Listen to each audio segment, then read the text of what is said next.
Price the lord. ಈ ದಿನದ ಬಲಪಡಿಸುವ ವಾಕ್ಯ ಯೆಶಾಯನು ಬರೆದ ಪ್ರವಾದನೆ ಗ್ರಂಥ 32ನೇ ಅಧ್ಯಾಯ 18ನೇ ವಚನ. ನನ್ನ ಜನರು ಸಮಾಧಾನ ನಿವಾಸದಲ್ಲಿಯೂ ನಿರ್ಭಯ ನಿಲಯಗಳಲ್ಲಿಯೂ ನೆಮ್ಮದಿಯ ಆಶ್ರಯಗಳಲ್ಲಿಯೂ ನೆಲೆಗೊಳ್ಳುವರು. ಆಮೇನ್. ಪ್ರಿಯ ದೇವರ ಮಕ್ಕಳೇ, ಈ ದಿನ ಈ ವಾಕ್ಯವನ್ನು ನೋಡುತ್ತಿರೋ ನಿಮ್ಮೆಲ್ಲರಿಗೂ ದೇವರು ಈ ದಿನ ಒಂದು ಬಲಪಡಿಸುವ ಮಾತನ್ನು ಹೇಳ್ತಾ ಇದ್ದಾರೆ. ನನ್ನ ಜನರು ಸಮಾಧಾನ ನಿವಾಸದಲ್ಲಿ, ನಿರ್ಭಯ ನಿಲಯಗಳಲ್ಲಿ, ನೆಮ್ಮದಿಯ ಆಶ್ರಯದಲ್ಲಿ. 3 ವಿಷಯಗಳನ್ನು ಕರ್ತನಲ್ಲಿ ಹೇಳ್ತಾ ಇದ್ದಾರೆ. ಹಲ್ಲೆಲೂಯಾ. ಈ ದಿನ ಲೋಕದಲ್ಲಿ ನಡೆಯುತ್ತಿರುವ ಕಾರ್ಯಗಳು, ಪರಿಸ್ಥಿತಿಗಳನ್ನು ನಾವು ನೋಡೋದಾದ್ರೆ ಎಲ್ಲರಿಗೂ ಒಂದು ಭಯ ಹುಡ್ತಾ ಇದೆ. ಹಲ್ಲೆಲೂಯಾ. ಅಯ್ಯೋ ದೇವರೇ, ಮುಂದಿನ ಭವಿಷ್ಯ ಹೇಗಿರುತ್ತೆ, ಮುಂದಿನ ನನ್ನ ಮಕ್ಕಳ ಜೀವನ ಹೇಗಿರುತ್ತೆ, ಪರಿಸ್ಥಿತಿಗಳು ಹೇಗಿರುತ್ತೆ, ಎಲ್ಲಿ ನೋಡಿದ್ರು ಸಾವುಗಳು, ನೋವುಗಳು. ಅದೇ ರೀತಿಯಾಗಿ ಹೆಣ್ಣು ಮಕ್ಕಳಿಗೊಂದು ಸೇಫ್ಟಿ ಇಲ್ಲ, ಏನೇನೋ ಘೋರವಾದ ಕಾರ್ಯಗಳು ಪ್ರತಿನಿತ್ಯ ನಮ್ಮ ಕಣ್ಣುಗಳಲ್ಲಿ ನಾವು ನೋಡ್ತಾ ಇದ್ದೇವೆ. ಹಲ್ಲೆಲೂಯಾ. ಹೊರಗೆ ಹೋದವರು ಒಳಗೆ ಬರ್ತಾರ ಅನ್ನೋ ಒಂದು ನಂಬಿಕೆ ಇಲ್ಲದಂತಹ ಒಂದು ಪರಿಸ್ಥಿತಿಯಲ್ಲಿ ನಾವುಗಳು ಜೀವಿಸ್ತಾ ಇದ್ದೇವೆ. ಹಲ್ಲೆಲೂಯಾ. ಪ್ರಿಯ ದೇವರ ಮಕ್ಕಳೇ, ಪ್ರತಿನಿತ್ಯ ನಾವು ನ್ಯೂಸ್ಗಳನ್ನು ನೋಡುವಾಗ ಅಲ್ಲಿ ಆಕ್ಸಿಡೆಂಟ್, ಇಲ್ಲಿ ಅತ್ಯಾಚಾರ, ಇಲ್ಲಿ ದರೋಡೆ, ಇಲ್ಲಿ ಕೊಲೆ, ಈ ರೀತಿಯ ಕಾರ್ಯಗಳನ್ನು ದಿನನಿತ್ಯ ನಾವು ಕೇಳ್ತಾನೇ ಇದ್ದೇವೆ. ಹಲ್ಲೆಲೂಯಾ. ಇನ್ನು ಪ್ರತಿನಿತ್ಯ ಈ ವರ್ಷದಲ್ಲಿ ಅಧಿಕವಾಗಿ ಕೇಳಲ್ಪಡ್ತಿರುವ ಒಂದು ಸುದ್ದಿ ಅನ್ನೋದಾದ್ರೆ ಹೆಣ್ಣು ಮಕ್ಕಳಿಗೆ ಒಂದು ರಕ್ಷಣೆನೇ ಇಲ್ಲ. ಹಲ್ಲೆಲೂಯಾ. ಅನೇಕ ರೀತಿಯ ಘೋರ ಕೃತ್ಯಗಳು ನಮ್ಮ ದೇಶದಲ್ಲಿ, ನಮ್ಮ ರಾಜ್ಯಗಳಲ್ಲಿ ನಡೀತಾ ಇದೆ.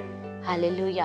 ಇದನ್ನೆಲ್ಲ ನೋಡುವಾಗ ಖಂಡಿತವಾಗಿ ಎಂಥ ವ್ಯಕ್ತಿಗಳಿಗಾದರೂ ಒಂದು ಭಯ, ಒಂದು ಆತಂಕ ಖಂಡಿತವಾಗಿ ಏರ್ಪಡುತ್ತದೆ. ಹಲ್ಲೆಲೂಯಾ. ಆದರೆ ಈ ದಿನ ಪ್ರಿಯರೇ, ದೇವರು ನಮಗೆ ಕೊಡ್ತಿರುವಂಥ ಒಂದು ವಾಗ್ದಾನ, ನಾವು ಎಲ್ಲಿರ್ತೇವಂತೆ ಸಮಾಧಾನದ ನಿವಾಸದಲ್ಲಿ, ನಿರ್ಭಯವಾದ ನಿಲಯಗಳಲ್ಲಿ, ನೆಮ್ಮದಿಯ ಆಶ್ರಯಗಳಲ್ಲಿ. ಹಲ್ಲೆಲೂಯಾ. ಆ ವಾಕ್ಯವನ್ನು ಪ್ರಾರಂಭಿಸುವಾಗ ಮೊದಲ ಸಾಲಿನಲ್ಲಿ ಇರುತ್ತೆ ನೋಡಿ, ನನ್ನ ಜನರು. ಯಾರು ಸಮಾಧಾನದ ನಿವಾಸದಲ್ಲಿ ಇರ್ತಾರೆ, ಯಾರು ನಿರ್ಭಯ ನಿಲಯಗಳಲ್ಲಿರ್ತಾರೆ, ಯಾರು ನೆಮ್ಮದಿ ಆಶ್ರಯಗಳಲ್ಲಿ ಇರ್ತಾರೆ ಅಂತ ನಾವು ನೋಡೋದೇ ಆದ್ರೆ ನನ್ನ ಜನರು ಎಂಬುದಾಗಿ ಕರ್ತನೆ ಹೇಳ್ತಾ ಇದ್ದಾರೆ. ಹಲ್ಲೆಲೂಯಾ. ಪ್ರಿಯ ದೇವರ ಮಕ್ಕಳೇ, ನೀವು ಯೋಚನೆ ಮಾಡ್ಬೋದು, ನನ್ನ ಜನರು ಅಂತ ಹೇಳುವಾಗ ಯಾರು? ಹಲ್ಲೆಲೂಯಾ ಅಲ್ವಾ. ನನ್ನ ಜನರು ಅಂತ ಇಲ್ಲಿ ಹೇಳ್ತಾ ಇರೋದು ಕರ್ತನು ನಮ್ಮನ್ನ, ಅಂದರೆ ಯೇಸು ಕ್ರಿಸ್ತನನ್ನ ನಂಬಿರುವವರು, ಯೇಸು ಕ್ರಿಸ್ತನನ್ನ ಸ್ವಂತ ರಕ್ಷಕನಾಗಿ ಅಂಗೀಕರಿಸಿರುವವರು, ಆತನ ರಕ್ತದಲ್ಲಿ ತೊಳೆಯಲ್ಪಟ್ಟವರು, ಆತನ ಮಕ್ಕಳಾಗಿರುವವರು, ಪುತ್ರ ಸ್ವೀಕಾರವನ್ನ ಹೊಂದಿರುವವರು. ಹಲ್ಲೆಲೂಯಾ.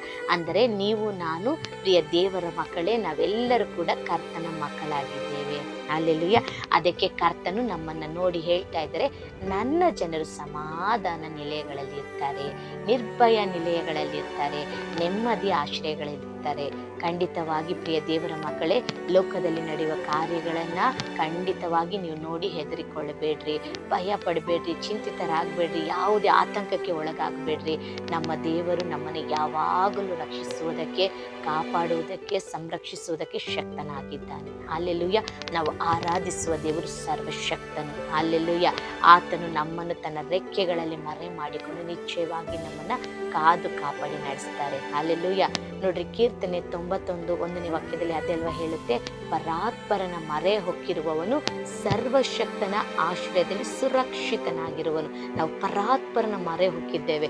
ದೇವರೇ, ನೀನೇ ನನಗೆ ಎಲ್ಲ ಎಂಬುದಾಗಿ ಪ್ರತಿನಿತ್ಯ ನಾವು ಆತನ ಬಳಿ ಹೇಳ್ತಾ ಇದ್ದೇವೆ.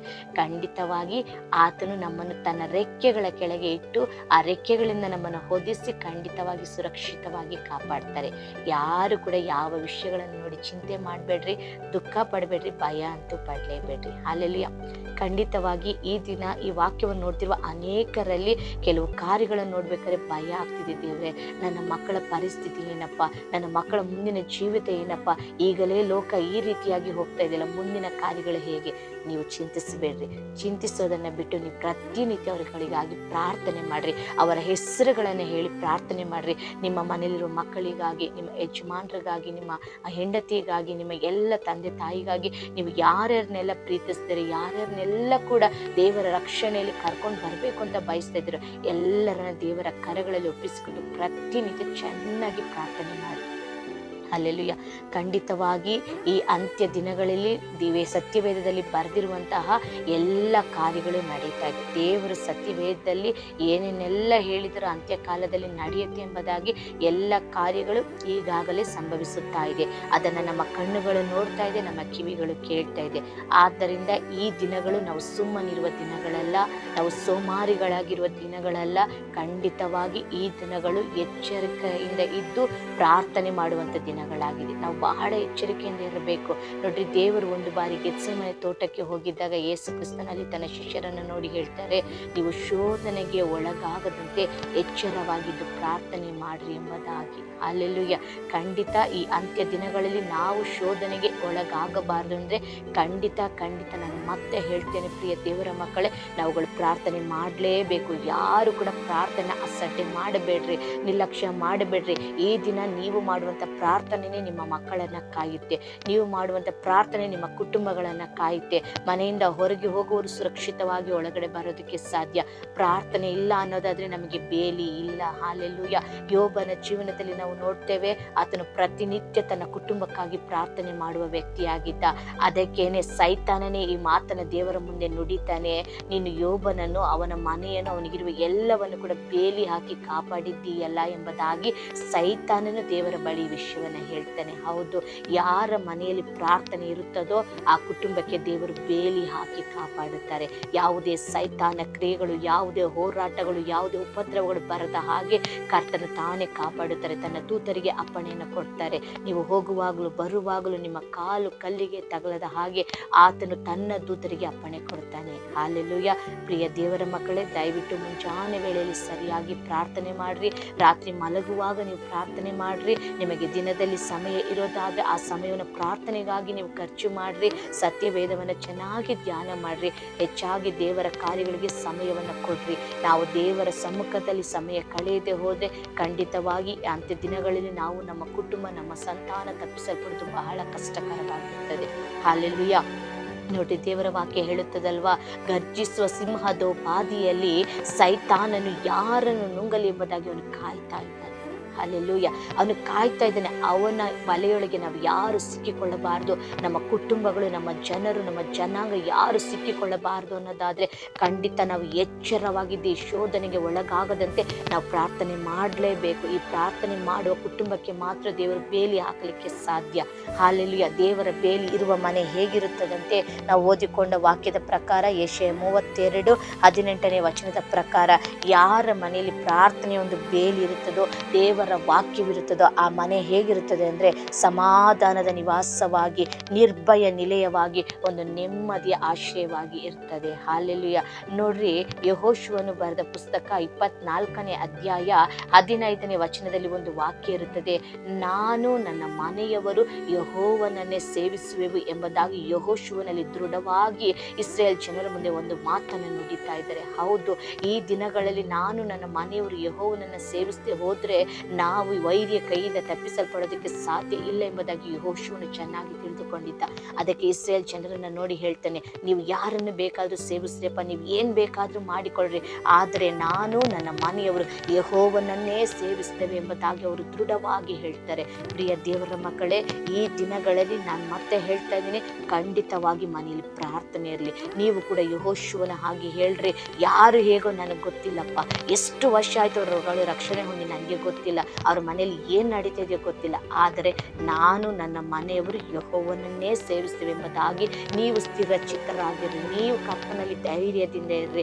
ಅನೇಕರಿಗಾಗಿ ಕೂಡ ಪ್ರಾರ್ಥನೆ ಮಾಡಿರಿ. ಯಾರ ಮನೆಯಲ್ಲಿ ಪ್ರಾರ್ಥನೆ ಇಲ್ವೋ, ಅನೇಕರು ನಮ್ಮ ಕಣ್ಣುಗಳ ಮುಂದೆ ನೋಡ್ತಾ ಇದ್ದೇವೆ, ಅನೇಕ ವರ್ಷಗಳಾಗಿರುತ್ತೆ ಅವರು ರಕ್ಷಣೆ ಹೊಂದಿ, ಅವರು ಪ್ರತಿನಿತ್ಯ ದೇವರನ್ನು ಹುಡುಕೋರಾಗಿರ್ಬೋದು, ಅವರು ವಾರ ವಾರ ಆರಾಧನೆಗೆ ಹೋಗೋರಾಗಿರ್ಬೋದು, ಸರಿಯಾಗಿ ಕಾಣಿಕೆ ದಶಮಾಗಳನ್ನು ಕೊಡೋರಾಗಿರ್ಬೋದು, ಆದರೆ ಅವರ ಪ್ರಾರ್ಥನೆ ಹೇಗಿರುತ್ತೆ ಅಂದರೆ ಏನೋ ಮಾಡಬೇಕು ಎಂಬ ಕಡ್ಡಾಯ ಮಾತ್ರವೇ ಆಗಿರ್ತದೆ. ಹಾಲೆಲೂಯ.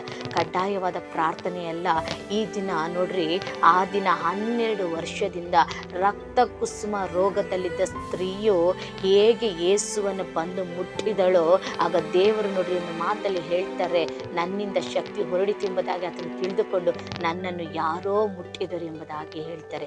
ಆಗ ಶಿಷ್ಯರು, ಸುತ್ತಲಿರುವ ಜನರ ಗುಂಪು ಹೇಳ್ತಾರೆ, ದೇವರೇ, ನಿನ್ನ ಮೇಲೆ ಎಷ್ಟೋ ಜನ ನುಗ್ಗಲಾಗಿರೋದ್ರಿಂದ ಬೀಳ್ತಾ ಇದ್ದಾರೆ, ಮುಟ್ತಾ ಇದ್ದಾರೆ, ಆದರೆ ಯಾರು ನನ್ನನ್ನು ಮುಟ್ಟಿದೆಂಬುದಾಗಿ ನೀವು ಕೇಳ್ತಾ ಇದ್ದೀರಲ್ಲ ಎಂಬುದಾಗಿ ಹೇಳುವಾಗ ಯೇಸು ಕ್ರಿಸ್ತನಲ್ಲಿ ಹೇಳ್ತಾರೆ, ಆ ರೀತಿಯಾಗಲ್ಲ, ಅವರು ಮುಟ್ಟಿರೋದು ಹೇಗೆ ಅನ್ನೋದಾದ್ರೆ ನನ್ನಿಂದ ಶಕ್ತಿ ಹೊರಗಡೆ ಹೋಗಿದೆ. ಹಾಲೆಲೂಯ. ದೇವರಲ್ಲಿರುವ ಶಕ್ತಿ ನಮ್ಮೊಳಗೆ ಬರುವಷ್ಟು ಮಟ್ಟಿಗೆ ನಾವು ಅವರನ್ನು ಮುಟ್ಟಬೇಕು. ಅಲ್ಲೆಲ್ಲೂಯ್ಯ. ವಾಕ್ಯವನ್ನು ಓದೋದಲ್ಲ, ಅದನ್ನು ಧ್ಯಾನಿಸಬೇಕು. ನೋಡ್ರಿ, ಅಲ್ಲಿ ಸ್ಪಷ್ಟವಾಗಿ ಹೇಳಿರ್ತಾರೆ, ಅನೇಕರು ಮುಟ್ತಾ ಇದ್ದಾರೆ, ಆದರೆ ಮುಟ್ಟಿದವರಿಗೆಲ್ಲ ಯೇಸು ಕ್ರಿಸ್ತನಲ್ಲಿರುವ ಶಕ್ತಿ ಹೊರಪಡ್ತಾ ಇಲ್ಲ. ಅಲ್ಲೆಲ್ಲೂಯ್ಯ. ಇದನ್ನ ಎಲ್ಲರೂ ನಾವು ಪ್ರಾರ್ಥನೆ ಮಾಡ್ತಾ ಇದ್ದೇವೆ, ಎಲ್ಲರೂ ಚರ್ಚ್ಗೆ ಹೋಗ್ತಾ ಇದ್ದೇವೆ, ಎಲ್ಲರೂ ವಾಕ್ಯವನ್ನು ಓದ್ತಾ ಇದ್ದೇವೆ, ಆದರೆ ಎಲ್ಲರೊಳಗೂ ದೇವರ ಶಕ್ತಿ ಹೋಗ್ತಾ ಇಲ್ಲ. ಅಲ್ಲೆಲ್ಲೂಯ್ಯ. ಎಲ್ಲರಿಗೂ ದೇವರ ಕಾರ್ಯಗಳು ಪ್ರಕಟವಾಗ್ತಾ ಇಲ್ಲ.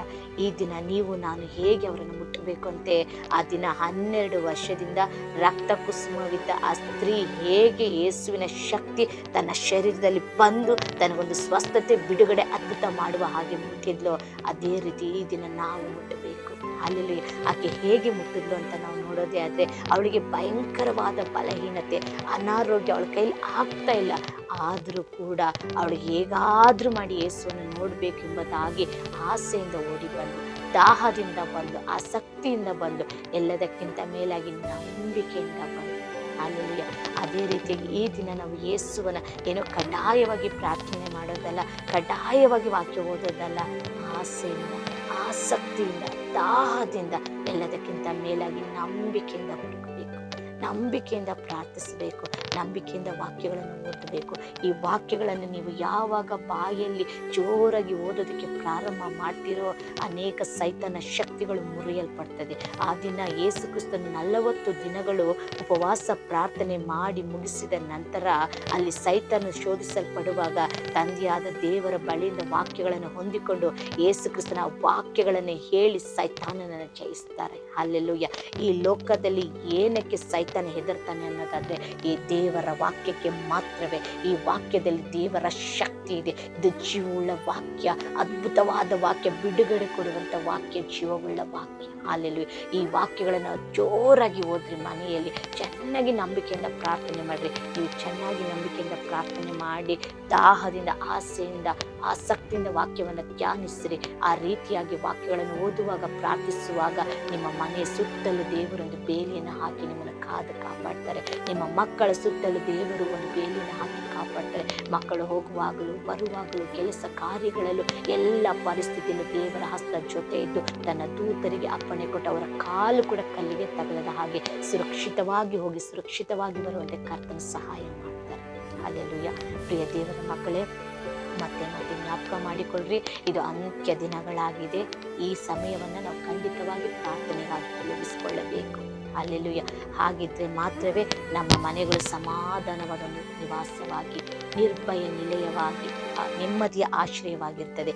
ಈ ದಿನದ ಬಲಪಡಿಸುವ ವಾಕ್ಯ ಇದೇನೆ.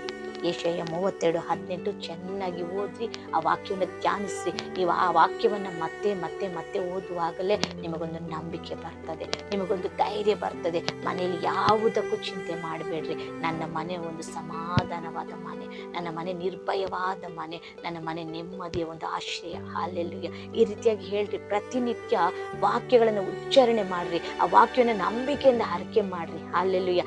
ವಾಕ್ಯ ನಮ್ಮನ್ನು ಆಶೀರ್ವಾದಕರವಾಗಿ ಮಾರ್ಪಡಿಸುತ್ತದೆ. ಆ ವಾಕ್ಯದ ಪ್ರಕಾರ ನಮ್ಮ ಜೀವನಗಳು, ನಮ್ಮ ಕುಟುಂಬಗಳು, ನಮ್ಮ ಕಾರ್ಯಗಳು ಮಾರ್ಪಡಿ. ಅಲ್ಲೆಲ್ಲಿ ಈ ವಾಕ್ಯವನ್ನು ಮತ್ತೆ ಮತ್ತೆ ಮತ್ತೆ ನಿಮ್ಮ ಮನೆಯಲ್ಲಿ ಯಾವಾಗಲೂ ಹೇಳ್ತಾರೆ. ನಿಮ್ಮ ಮನೆಯಲ್ಲಿ ಆಗಾಗ್ಗೆ ಜಗಳಗಳು ನಡೀತಾ ಇದೆಯಾ, ಮನಸ್ತಾಪಗಳು ಬರ್ತಾ ಇದೆಯಾ, ಬೇಸರಗಳು ಆಗ್ತಾ ಇದೆಯಾ, ದುಃಖಗಳು ಉಂಟಾಗ್ತಾ ಇದೆಯಾ, ಏನೇ ಆಗಿರಲಿ ಪರವಾಗಿಲ್ಲ.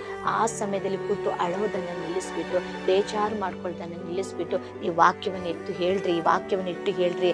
ನನ್ನ ಮನೆ ಸಮಾಧಾನದ ನಿವಾಸ, ನನ್ನ ಮನೆ ನಿರ್ಭಯ ನಿಲಯ, ನನ್ನ ಮನೆ ನೆಮ್ಮದಿಯ ಆಶ್ರಯ ಎಂಬುದಾಗಿ ಹೋಗಿ ಒಂದು 10-20 ಸಾರಿ ಮತ್ತೆ ಮತ್ತೆ ಮತ್ತೆ ಮತ್ತೆ ಈ ವಾಕ್ಯವನ್ನು ಹೇಳ್ರಿ. ಆಗ ನಿಮ್ಮೊಳಗೊಂದು ಧೈರ್ಯ, ಒಂದು ನಂಬಿಕೆ ಬರುತ್ತೆ. ನಿಮ್ಮ ಮನೆ ಖಂಡಿತವಾಗಿ ಒಂದು ನೆಮ್ಮದಿಯ ಆಶ್ರಯವಾಗಿರ್ತದೆ, ನಿರ್ಭಯ ನಿಲಯವಾಗಿರ್ತದೆ, ಸಮಾಧಾನವಾದ ಒಂದು ನಿವಾಸವಾಗಿರ್ತದೆ. ಹಲ್ಲೆಲೂಯಾ. ಖಂಡಿತವಾಗಿ ಈ ವಾಕ್ಯವನ್ನು ಹೇಳುವಾಗಲೇ ಆ ಪ್ರಸನ್ನತೆ ನಮ್ಮ ಕುಟುಂಬಗಳನ್ನು ಕರ್ತನ ನಾಮದಲ್ಲಿ ಆವರಿಸಿಕೊಳ್ತದೆ. ನಿಶ್ಚಯವಾಗಿ ಈ ವಾಕ್ಯದ ಪ್ರಕಾರ ಇಂದಿನಿಂದ ನಾವೆಲ್ಲರೂ ಕೂಡ ಮಾಡೋಣ. ನಮ್ಮ ಮನೆಗಳಲ್ಲಿ ದೇವರ ಒಂದು ಪ್ರಸನ್ನತೆ ಆವರಿಸಿಕೊಳ್ಳುತ್ತದೆ. ಹಲ್ಲೆಲೂಯಾ. ದೇವರ ಪ್ರಸನ್ನತೆ ಇರೋದೇ ಆದರೆ ಆ ಮನೆಯಲ್ಲಿ ಎಲ್ಲ ರೀತಿಯ ಆಶೀರ್ವಾದ, ಸಮಾಧಾನ, ಆರೋಗ್ಯ, ಬಿಡುಗಡೆ ಎಲ್ಲವೂ ಕೂಡ ಇರ್ತದೆ. ಹಲ್ಲೆಲೂಯಾ. ದೇವರು ಎಲ್ಲಿರ್ತಾರೋ ಅಲ್ಲಿ ಖಂಡಿತವಾಗಿ ಕಾರ್ಯಗಳು ಜಯಕರವಾಗಿ ಇರ್ತದೆ. ಹಲ್ಲೆಲೂಯಾ. ಕರ್ತನಲ್ಲಿ ನಾನು ನಂಬ್ತೇನೆ. ನಿಶ್ಚಯವಾಗಿ ಈ ವಾಕ್ಯದ ಪ್ರಕಾರ ಕರ್ತನ ನಿಮ್ಮನ್ನು, ನಿಮ್ಮ ಕುಟುಂಬಗಳನ್ನು ಯೇಸುವಿನ ನಾಮದಲ್ಲಿ ಆಶೀರ್ವದಿಸಲಿ. ನಿಮ್ಮ ಎಲ್ಲ ದುಃಖಗಳು, ಚಿಂತೆಗಳು, ಭಾರಗಳು ಯೇಸುವಿನ ನಾಮದಲ್ಲಿ ನೀಗಿ ಹೋಗಲಿ. ಖಂಡಿತವಾಗಿ ಈ ವಾಕ್ಯವನ್ನು ನಂಬ್ರಿ, ಅದನ್ನು ಬಾಯಲ್ಲಿ ಹರಕೆ ಮಾಡ್ರಿ, ಈ ಆಶೀರ್ವಾದಗಳನ್ನು ಹೊಂದಿಕೊಳ್ಳಿ. ಕರ್ತನ ಎಲ್ಲ ಕಾರ್ಯಗಳನ್ನು ಆಶೀರ್ವದಿಸಲಿ. ಆಮೇಲೆ ನಿಮ್ಮಲ್ಲಿ ಒಂದು ಚಿಕ್ಕ ಮನವಿ, ಪ್ರತಿನಿತ್ಯ ನಾನು ಹೇಳಿಕೊಡ್ತಾ ಇದ್ದೇನೆ. ಇನ್ನು ಯಾರು ನೀವು ಸಬ್ಸ್ಕ್ರೈಬ್ ಮಾಡಿಕೊಳ್ಳದೆ ಈ ವಿಡಿಯೋಗಳನ್ನು ನೋಡ್ತಾ ಇದ್ದೀರೋ ದಯವಿಟ್ಟು ನೀವು ಸಬ್ಸ್ಕ್ರೈಬ್ ಮಾಡಿಕೊಳ್ಳ್ರಿ. ಇನ್ನು ಯಾರಿಗೆ ಇದನ್ನು ಶೇರ್ ಮಾಡ್ತಿದ್ದೀರೋ ದಯವಿಟ್ಟು ನಿಮಗೆ ತಿಳಿದಿರುವವರಿಗೆ ಇದನ್ನು ನೀವು ಶೇರ್ ಮಾಡಿರಿ. ನಿಮಗೆ ಇಷ್ಟ ಆಗೋದೇ ಆದರೆ ನೀವು ಒಂದು ಲೈಕ್ ಮಾಡಿರಿ. ಈ ಸೇವೆಗಾಗಿ ಒಂದೇ ಒಂದು ಕ್ಷಣ ನಿಮ್ಮ ವೈಯಕ್ತಿಕ ಪ್ರಾರ್ಥನೆ, ಎಲ್ಲ ಕುಟುಂಬ ಪ್ರಾರ್ಥನೆಯನ್ನು ನೀವು ಪ್ರಾರ್ಥನೆ ಮಾಡಿರಿ. ಬರುವ ದಿನಗಳಲ್ಲಿ ಈ ಸೇವೆ ಇನ್ನು ಅನೇಕರಿಗೆ ಹರಡಲಿ. ಈ ವಾಕ್ಯದ ಮೂಲಕ ಯಾವುದೋ ಒಂದು ಆತ್ಮವಾದರೂ ರಕ್ಷಣೆಯೊಳಗೆ ಬರಲಿ. ಖಂಡಿತವಾಗಿ ದೇವರ ನಾಮ ಇದರ ಮೂಲಕ ಮಹಿಮೆಯಲ್ಲಿ ಕರ್ತನ ತಾನೇ ಈ ವಾಕ್ಯಗಳಲ್ಲಿ ಈ ಸೇವೆಯನ್ನು ಆಶೀರ್ವದಿಸಲಿ. ಎಲ್ಲ ಮಹಿಮೆ ಕರ್ತನಿಗೆ ಸಲ್ಲಲಿ. Praise the Lord. God bless you.